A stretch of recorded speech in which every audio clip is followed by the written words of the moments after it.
I am not the top 1%. The top 1% is a character created to garner a reaction, to entertain you, and it's a character that I can do better than anybody else, MJF. It was a reality, though, that I simply imitated.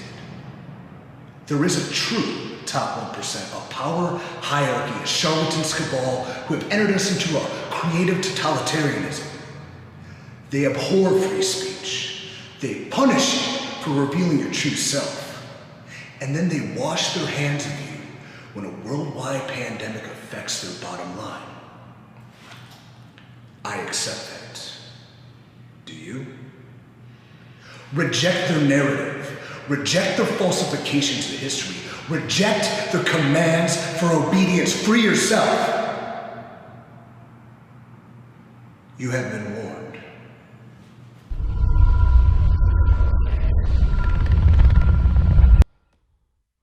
Wow. I'm the best. Do we have the verbiage you can verbiage, pull? yeah. Wow. Welcome to episode 3. Here, let me make sure this stops. Ooh, no, wait, nope. Yeah, I know you're not. Wow. So this is where the everything starts. The reality starts cracking a little bit, right? Like that's what that. I mean, That's very real. that's very real. When we started this, I had no idea I don't remember the exact context of all the promos, so it's kind of a refresher for me, reading them and then seeing the words again. Let's say basically, all right, by this point, I created a new character. I pitched it to the world because WWE fired me. So the second they fired me, I released my character pitch. This is what I'm doing. If Spud didn't cry, it would have probably been the biggest video of the week. But you know, he did his thing. That's fine. But we did 2 different routes. That's why we both capitalized on it. He went his route with reality, and this is his real story. Why I went. This is what upsets me the most is the inability to create. So this is what I'm going to create. You want to jump on? Cool. You don't? That's fine too. It's going to be right here on social media. But all right, if I was booking the territory, or I was a wrestling promoter, or if I was any sort of creative person who was telling a story, somebody dramatically shifts their attitude and their narrative, so to speak. There has to be a reason why. All right, for the first, and like I said last week, this is also conditioning people that maybe they didn't see the first one. They don't know what's going on. All right, I am not the top 1%. Yeah. I'm not. This is a true story. I'm not.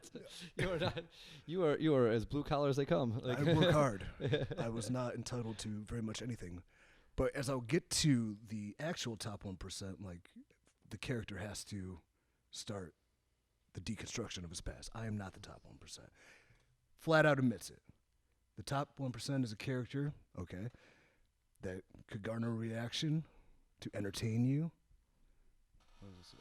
Character I could do better than anybody else. And then I sort of name dropped MJF because we were still looking for internet likes. So, oh my God, he said MJF. Like, what? You know, and everybody grabs onto that instead of actually the powerful level of how impactful this message is. They're all just like, he said MJF. And my God. We'll notice when we go through these, it's funny what people pick, like the internet, like the sheets, the news, pick up. It's so much easier to garner a reaction out of them by implying something that's this is real. This is real. This is a shoot. Yeah. Everything I'm saying is a shoot. But the fact I'm shooting on MJF, no, he's like we've talked about. He's good. He's good. I will gladly kick his ass one day. Yeah. But not for now. But the top 1% is a character who created garner. It was. It's a reality I was simply imitating. This is true, and I feel like in real life a lot of people live a reality they're imitating. I think a lot of people on social media imitate their reality. They put on these fronts, these filters, these captions, copying these motivational captions, copy paste. A lot of people don't even talk to each other without filters on. Like they'll FaceTime each other with. I've seen. Oh yeah, with the stupid dog face. The dog face or the rabbit. They don't want. God forbid we see what you actually look like. Because if I was sitting next to you having a conversation, I know what you look like. But everybody speaks through filters now. Do people even have conversations where they sit next to each other anymore? I don't know. No, not when they're social distancing. That's the whole point of social distancing. You can't sit next to each other and talk. Sorry, I took the narrator over. Go ahead. No, this is guide great. the conversation. No, we are, and sometimes I am the narrator, and sometimes he is the narrator. So sometimes we are both speaking through the characters that we are creating, and that's the beauty about the narrative, is the world we're building.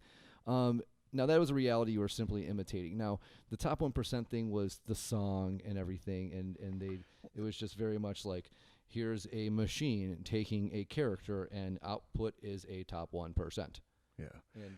And you would never really felt like you were. You just look good in a suit. I felt like, I felt like an impact because I was the actual top 1%. Like the character had some development and was allowed to thrive, and here's where it gets real. Yeah. But in the industry, there is a top 1%, a power hierarchy, a charlatan's cabal.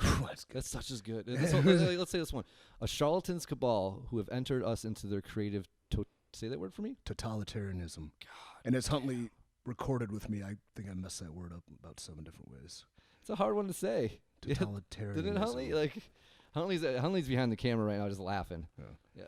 But all right, so I mean, you could pretty much figure out who the top 1% of the industry really is. Mm-hmm. There's one guy. There's one guy who legitimately felt offended that a character in his vast universe of playthings would consider themselves a top 1%. I'm like, I'm an actor, dude. I'm not really trying to impede on it. And if you don't like it, you can change it. Mm-hmm. You have the power. Tell me what you want. Instead, he disregarded because of intimidation. I guess. There can only be one. Well, all right. I don't need to do this. I can do literally anything else. Please. A direction would be nice. But hey, whatever. So let's go to the next line. First off, I mean, the Charlatan's Cabal, all this whole line is just, it's still so powerful. I can't wait to get to that. Power hierarchy, right? Yes. All right, so you have the top 1%, top of the pyramid, obviously.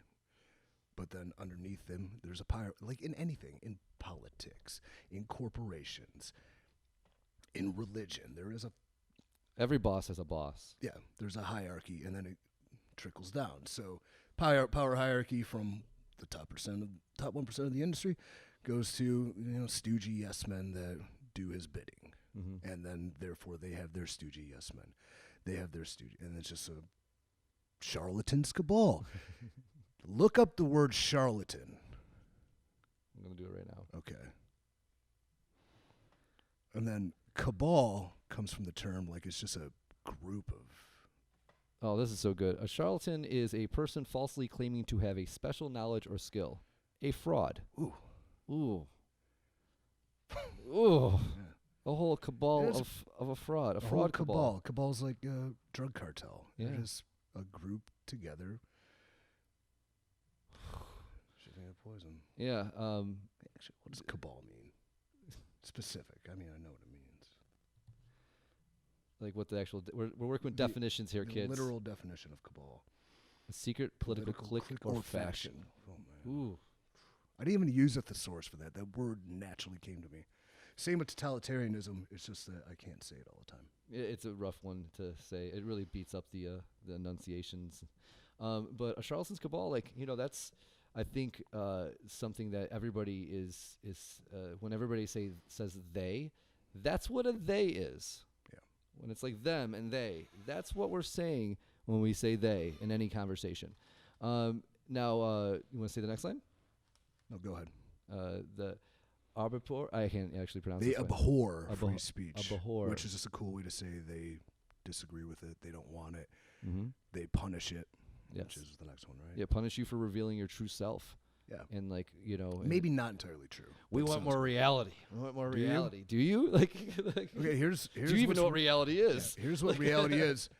And then, okay, we'll do the opposite. Or here's my reality, which is another reason why I was very hesitant to go all in on this, is that the second I give you this idea, my reality, my life, my thoughts, my heart, soul, you're going to give it to somebody else. 100%. Mm-hmm. It's, if I do this, you will fucking steal it and give it to somebody who doesn't even know what they're doing. And that happened a lot. Yes. Over your career. A lot. That'll be another podcast of ideas and stuff that you fully developed, and then how out of nowhere they're on somebody else Those skins you were building, somebody else was wearing those lizard skins. You'd be surprised that anything creative that's ever happened in wrestling is direct result of my brain. Ever. That's it. So then this is like the hard shoot. Like, this is the shoot. The MJF wasn't the shoot. This was the shoot. And they wash their hands of you when a worldwide pandemic affects their bottom line. Well, that's true. I mean, they did. But what do I say? I accept that. And I did. I do accept it. It's business. I get it. Mm-hmm. That's your choice. That's your choice. Took ownership. Accepted it. You know, like, and I mean, did we when it came, you were so already. I mean, you've talked about this in the relief of that phone call. It wasn't a panic. It was an excitement because you could finally get to see what's inside of you. The only panic was, what's the world going to be like regarding the entertainment genre, which was still speculative. But everyone's not thriving, but they're surviving. So yes, it's good. So, you know, and then this comes after a lot. 70% of the workforce has been furloughed, and everybody was affected by some corporation, some cabal's bottom line. And, then it was, at a time where it was stay home, we'll let you can go out and exercise, and you can go out and buy booze and numb yourself. Those are your two options. You get to do those two things, regardless of what your life, what you're building. You have to go home and do that, and you're going to do that because you got to save, your grandma or something, which is something everybody accepted. Everybody did their part and everything. Can you exercise, though? I think you're allowed to exercise. You just couldn't go to a gym. Okay.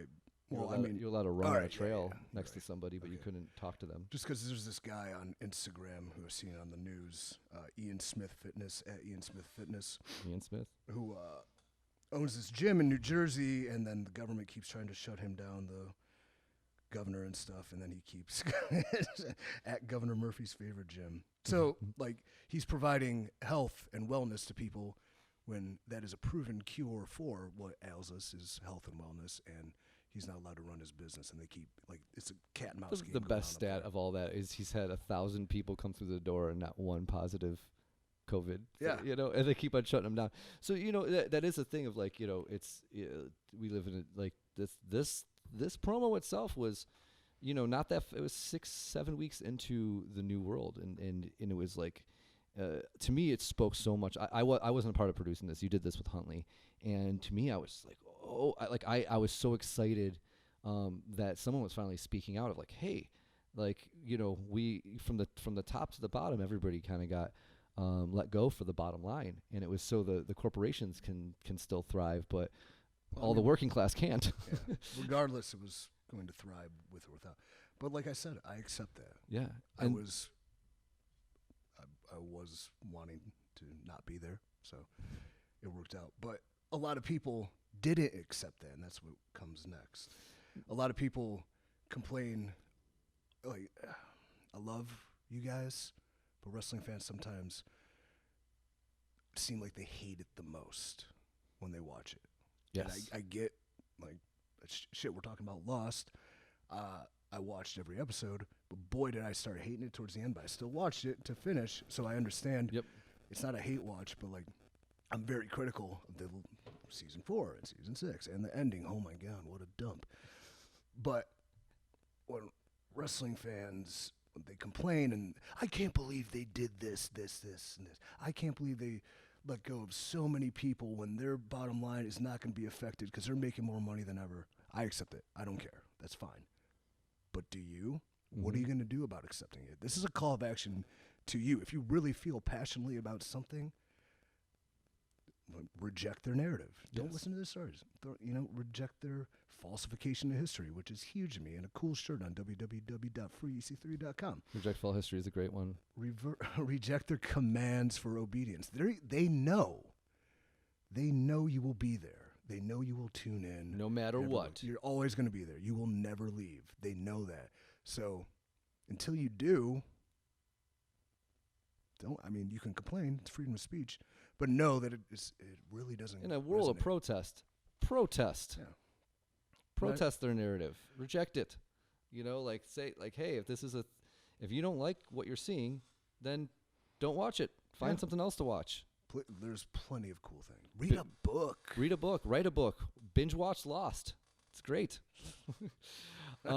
So At that point, you were saying free yourself, and the catchphrase "you have been warned." Yeah, free yourself is basically another one of our arcs, I Yeah. would say, and it's not just in the context of this 1 minute. Free yourself is freeing yourself of everything I've said, their narrative, their falsification of history, their commands for obedience, but also like freeing yourself is going to play bigger into the whole thing we're trying to do and control your narrative. To control your narrative, you must be free, and to be free, you must eliminate. And past. once you find your sense, you limit your past, you find your sense of purpose, then you are free, and that is what we're trying to spread into the world is freedom and believing in yourself and purpose. All right, we'll be right back with another one. Time for a break. Justified Prince. Yeah. Awesome. Explosions. The Control Your Narrative podcast is brought to you by Justified Prints, home of Meat Castle Clothing Company and Free EC3. If you can imagine it, we can print it.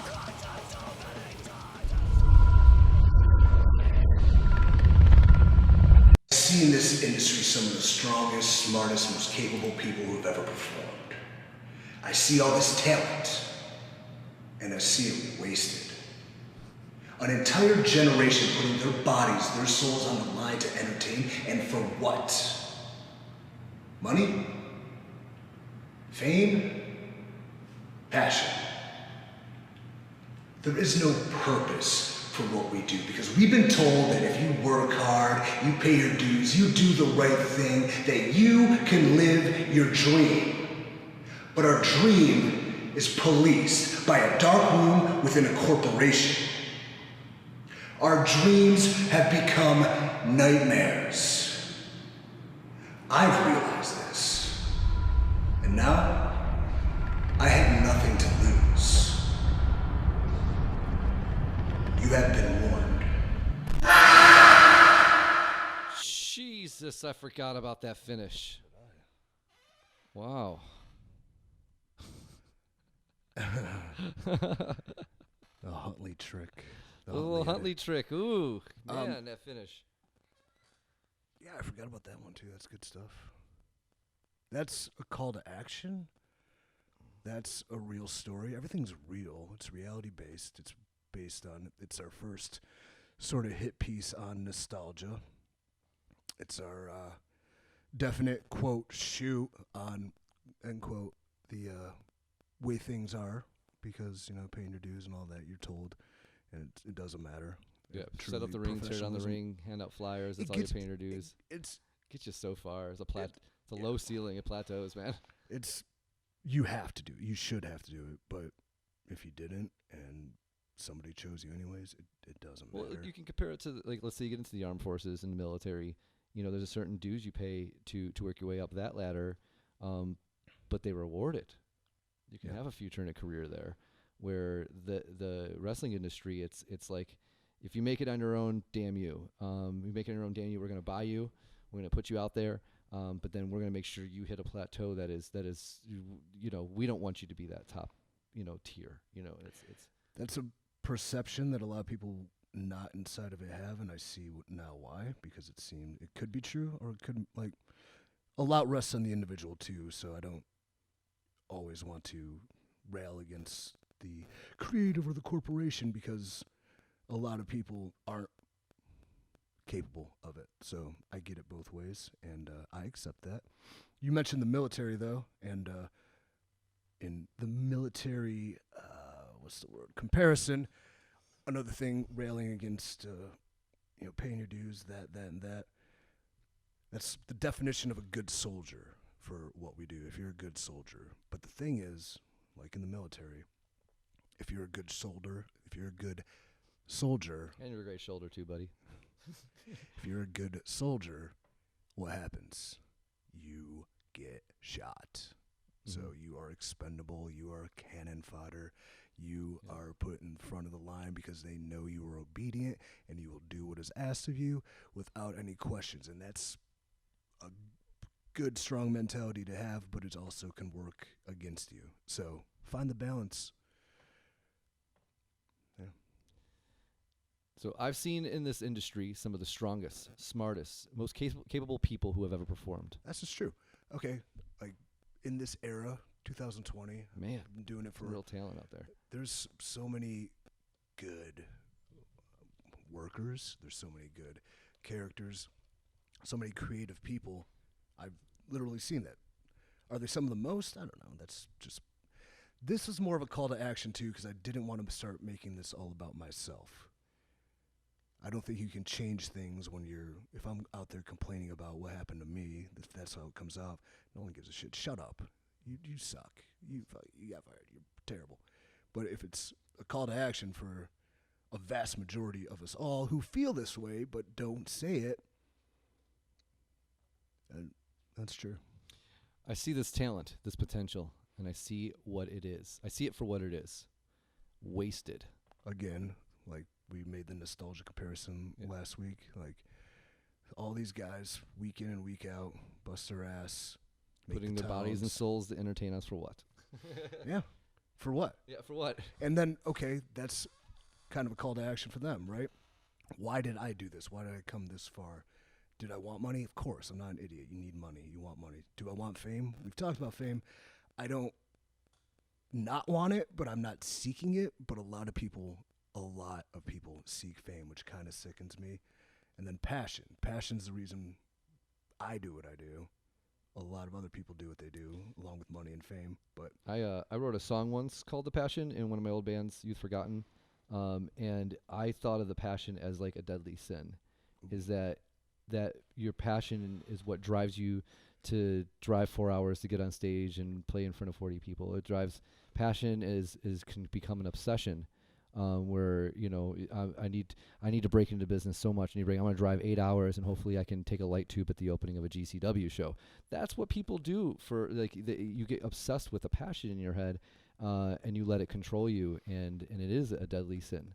Yeah. You do get it's just as money and fame and passion can always be. Passion can be the worst thing for you. For sure, and then don't allow passion to. Because you have passion, you are not entitled to shit too. So while I'm rallying against, if you pay your dues to this, nothing's going to happen. It doesn't matter. Don't think that if you're entitled to it, if you did, you're not. You still have other things that are required of you to work. You have to be able to back up what you do. A lot of people have passion. What if they're not any good? He's got a lot of heart, but he sucks. I mean, that's a real thing. That's a real thing. So if you can make something out of it, like that will get you so far, but everybody needs to be accountable for who they are and what they are, and just because you have passion, it doesn't mean you deserve anything. So know that too. And then people's definition of passion really varies. A lot of people, a younger millennial generation, so to speak, feel very entitled, and just because I did this, that means I have passion, right? I don't know. It's tough to say. There is no purpose for what we do because we've been told if you do the right things, work hard, pay your dues, you can live your dream. Keyword purpose. We're back to that was the whole what I look for in life and don't find, but trying to. Mm-hmm. And we discussed, but let's say it again. There's no purpose for what we do because we've been told if we do the right things, work hard, pay your dues, you can live your dream. Should I say it more like that? If you do the right things, work hard, pay your dues, you can live your dream. Yeah, it's very much a salesman sort of line, but then in dark, nihilistic way. Yeah, there is no purpose for what we do. Like okay, the things I've mentioned, money, fame, passion. Are those purposes, though? Is that the purpose for what you do? And then at the same time, the right your purpose gets taken from you when you see no matter what you do, you're unable to achieve your purpose. And everyone's purpose is different. Mine's different than yours. Mm-hmm. Huntley's is different than mine. In this business, all the people I mentioned that are good and talented, their purposes may be different. I don't know, but this is just cool-ass words I'm saying. Now, I want to also let you know, I think one things we're forgetting that influenced us a lot when I was talking to you about it is the idea of the boyhood dream. Now, we were, a lot of us that are in our mid-30s grew up on Shawn Michaels. He's, ladies and gentlemen, he's living his boyhood dream. I think when Bayley won the women's title, it was the same thing. The girlhood dream, her childhood dream, she's living it. That you're being told to grow up, train real hard, and maybe we'll let you live your dream. Why is that your dream? I'm asking that. Why is Shawn Michaels' dream my dream? Because I was told to? Because that's the way I was wired? That's like over and over every week you're getting told to live these dreams, and that's why you sacrifice. And but were you told to live Shawn Michaels' dream, or were you being told that he's living his dream? Maybe you're reading too much into it. yeah, maybe I was. I think you were. I just no. I mean, I always you hear that so much in pro wrestling is the boyhood dream, and you know, and I definitely when I'm a former rock star, failed musician. You know, I did some stuff, but I never really did anything. But I did a lot of things. I learned a lot. Just how I became the artist I am today. But I was always like, I thought like, you know, selling out theaters was the end all be all. And you can just do that forever. But, you know, there was many shows that I was on stage in front of a sold out crowd and I felt empty. I felt numb. I felt nothing. And I had a whole room of people yelling my lyrics back at me and I still felt nothing. Or you had it like Andrew WK where they're all yelling at you and they're all feeling all your energy and then you get off stage and you're just fucking drained because you can't feel anything anymore because that was such a high. Well said. But the fact is, our dreams are policed by an entity in a dark room in a corporation. Oh, now we're getting. I think I borrowed a cool line from Bret Easton Ellis there. I'll be honest. Really? Yeah. No, Dark room in a corporation. But our dreams are policed, all right? If you're, I mean, what was my dream? I don't even know anymore. But at one point, it was probably to be. I don't even know if I ever wanted to be WWE champion as the dream. I don't know why I do what I do, and that's the purpose of this, finding that purpose. But, you know, their dreams are policed. You can only, certain people are going to achieve that lofty thing. Some justified, some not, but only a few will get that. So your dreams are policed. If that is your dream, I mean, will it happen? I don't know. But in theory, you are in control of it in a sense, but not entirely. You do not control that narrative. You can control to put yourself in a position, possibly, but at the end of the day, your dream is policed. Because our dreams have become nightmares. Ooh, that just sounds sick. That sounds sick, dude. That is. I mean, think about what This. the I Got Kids guy just did, and he did his whole nightmare coming into a new version of himself for his promo, and that was amazing for him. It was real good. Really happy to see him do that. This is also too.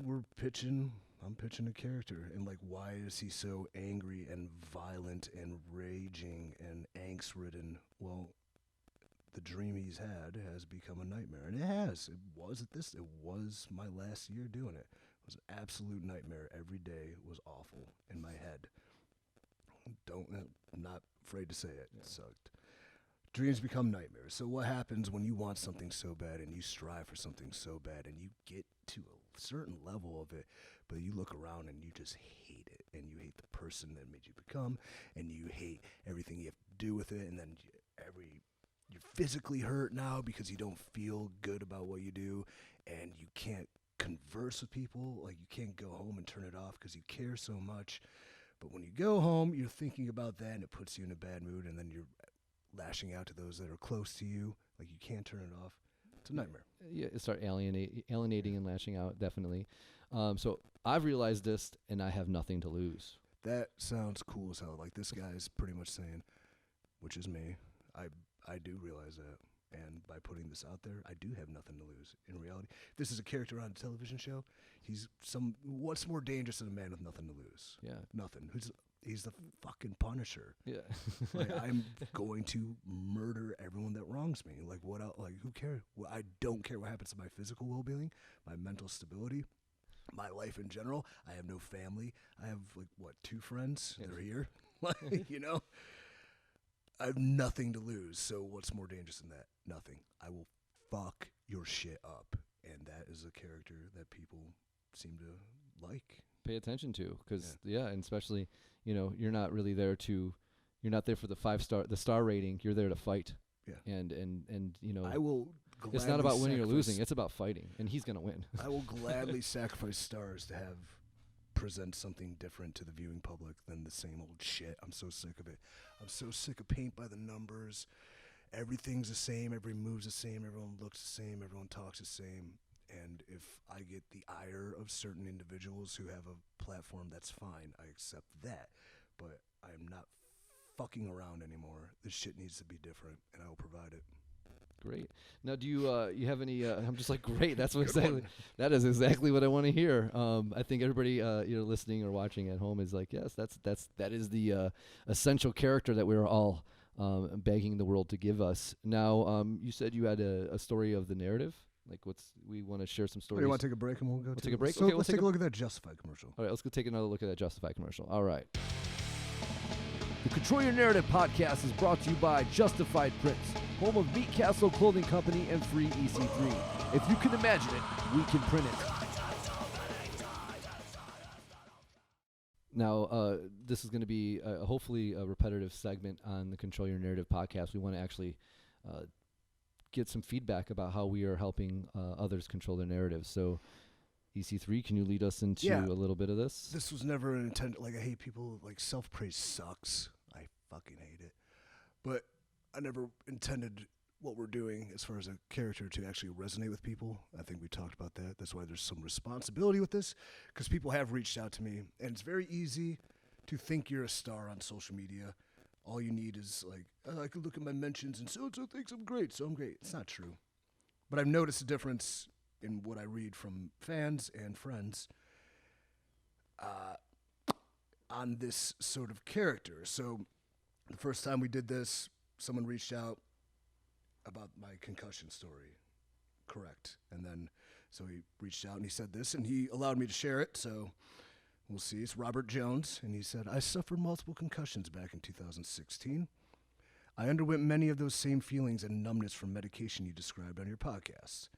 My personality changed a lot, and sometimes I still feel off. I feel I still need something.